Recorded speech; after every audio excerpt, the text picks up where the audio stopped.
All right, welcome back to this wonderful channel where we bring you back-to-back updates and information as it is hot. In case you have not joined our social media handle, what are you waiting for?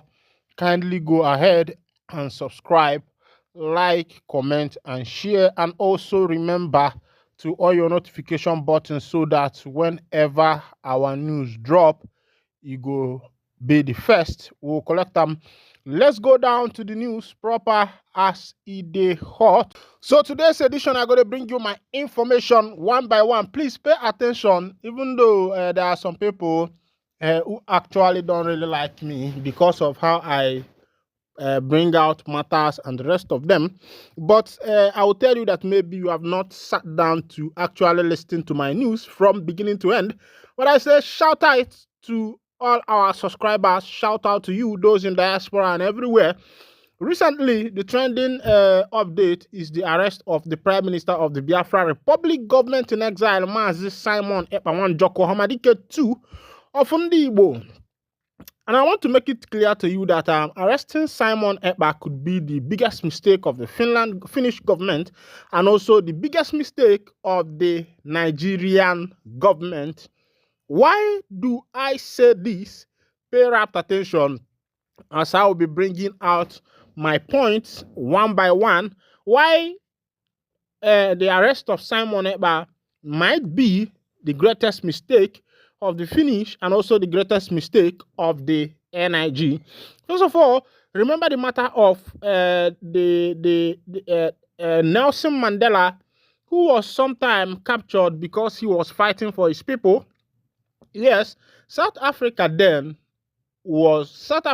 has been more civilized than Nigeria, even though Nigeria claims to be the giant of Africa, maybe because of population, economy, and the rest of them. Of course, you know that the economy of Nigeria is falling into the pit now. Dollar will soon hit 2,000 naira or more. But as it is, South Africa was a place, or is a place where white men dwelt. There were intermarriages between the white and the black and the rest of them. The rule of law was top-notch. Nelson Mandela was arrested, and after some 20-something years, he was released, and that was how the blacks took over South Africa. Nelson Mandela was the inception of black man getting into the presidential office of the Southern Africa.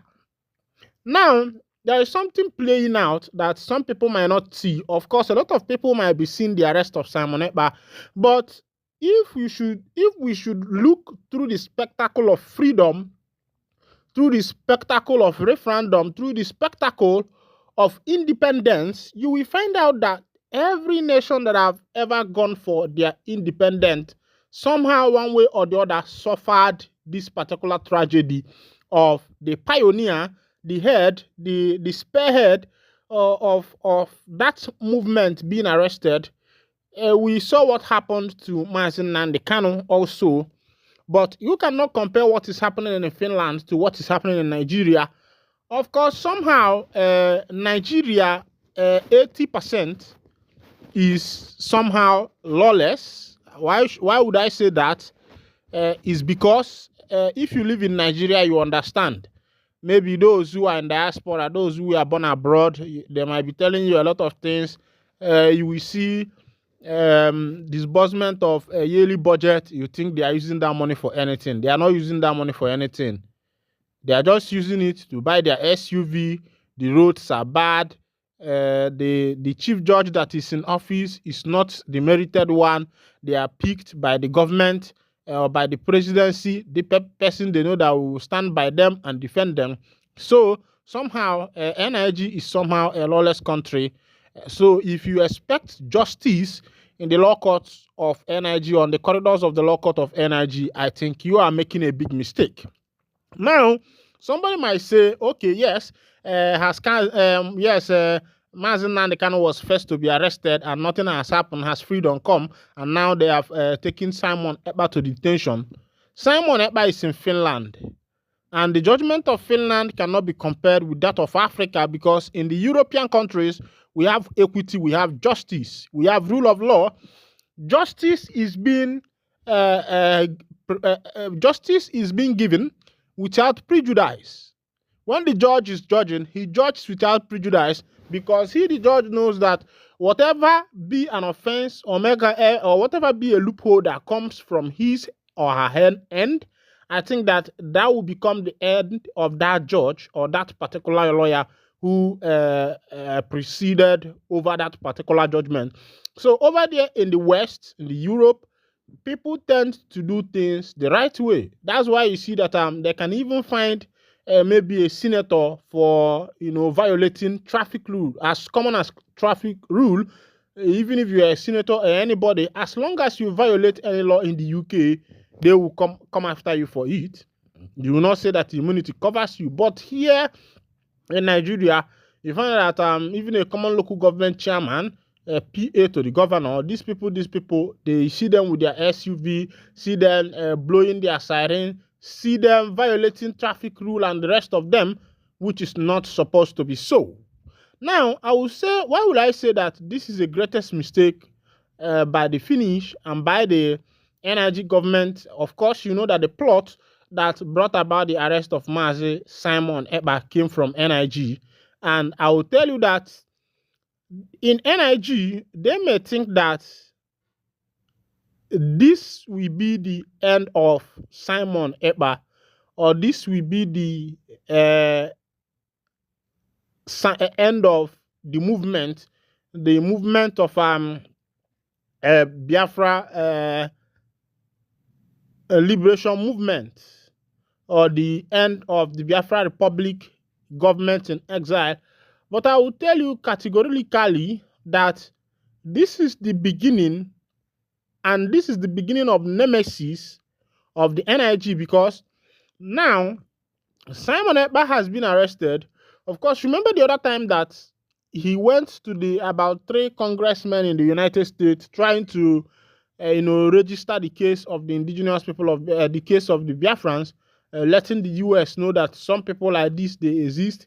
And of course, there's a lot of nations that Epka and his team has gone to. These people know that this particular government in exile is existing. And now that he has been arrested, it will give him more room. Because these nations, they will start their investigation. They will start looking into the matter. They will start looking by rules and regulations of the United Nations of a nation, seceding from another nation. And as immediately they start looking into these matters, let me tell you, that might be the end of NIG, and that we might bring about the beginning of a new era for the indigenous people of Biafra. It could be that, because that is actually what I'm seeing. Now, these people will start looking into the matters, making sure that what Simon Epka is being accused of, whether it's true or not. And they also start looking into making sure that whether it is indigenous people of Biafra, whether it's a serious something or the rest of them. And once they find out that it's serious, you find that the United Nations might come in, the European Union might come in, because the matter now, Epka on his own is also a citizen. He's an European citizen. He's a Finland citizen. So I'm telling you that for those that are thinking that the arrest of Simon Epka might cripple the movement of the Biafra Republic government in exile, it's not going to cripple it. I think what this is going to do is that it is going to add more gear, more speed. And being honest with you, this arrest of Epka might add more speed. This arrest of Epka might cause that if Biafra was supposed to be actualized in the next 10 years, it might happen in the next 2 years. And if it was supposed to be actualized in the next 2 years, it might be actualized in the next 6 months. Because most time, arresting a spearhead, a leader of a particular organization that are fighting for secession, it gives them more connection. It makes them open to the world. It makes the world to start, listening to what this person is saying. They want to know what is actually going on. Why is this guy arrested? And all of that, and all of that, and all of that. And from there, you will start seeing a lot of people. Let me tell you, had it been that Ojukwu was arrested immediately after the 1967 to 1970 Biafra Civil War, by now, Biafra could have been a nation. Had it been that Ojukwu was caught, immediately after the war, Ojukwu ran away, he went for exile.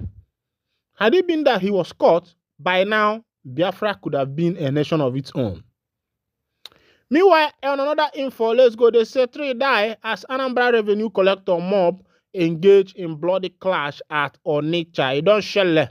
At least 3 people were reportedly killed and scores injured when some acclaimed Anambra state revenue collectors and an angry mob engaged themselves in a bloody clash at Old Market Road, Vein Road North, Onitsha.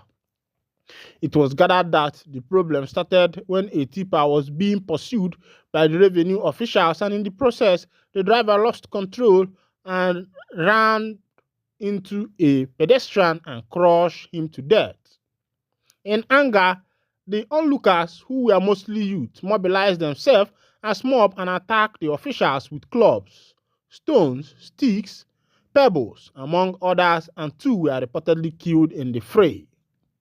An eyewitness who simply identified himself as Mr. Jackson stated that these are touts who claim to be government revenue agents and they have been terrorizing motorists that ply this area daily. Just today, they were pursuing a tipper and some of them jumped to the driver's seat and were struggling with the steering with the driver, and in the process, the driver lost control of the vehicle and it hit a passerby, killing him on the spot. And as they were about to run away, angry mob caught 2 of them and killed them. The police on a tip-off stormed the scene and picked the dead officials away, and others who sustained various degrees of injuries were rushed to yet to be disclosed hospitals. As it stands now, residents and others in Onitsha have started hunting for this tout who continue to make Onitsha uninhabitable. He further disclosed, confirming the incident. The Onitsha Police Area Commander, Mr. Nzota Chidi, ACP, lamented that lectures and counselings he gave to these revenue agents and other organizations fell on deaf ears. His words, "I have been warning them. Now, Onitsha residents have started to react. As Police Area Commander, I have come here to calm the whole place. For 1 month plus now, I came here. I have not rested just to make sure that the area is calm, holding meeting with everyone. I have not gotten details as to a number of casualties, but now I think the only death is the one crushed by the tipper. 2 revenue personnel were severely injured and were rushed to the hospital, I learned," he stated. Also contacted Divisional Police Officer DPO Central Police Station Onitsha, Mr. Nnamdi Anabike, confirmed the incident but stated that only 1 person who was hit by the tipper died. All right, this is happening live in Anambra State. I don't know what Anambra State is turning to. Sometimes I wonder if there are no. If you go to Owerri, you find out that things. Imo State, you will not see some of these things. You go to Abia State, you will not see some of these things. They are there in also in Port Harcourt, but not like that of Anambra State. Meanwhile, this is where I'll be winding down the curtain. And if it's your first time of joining us on this channel, kindly go ahead, subscribe, like, comment, share, and also remember to on your notification button so that whenever our news drop, you'll be the first one. Thank you for listening. God bless you.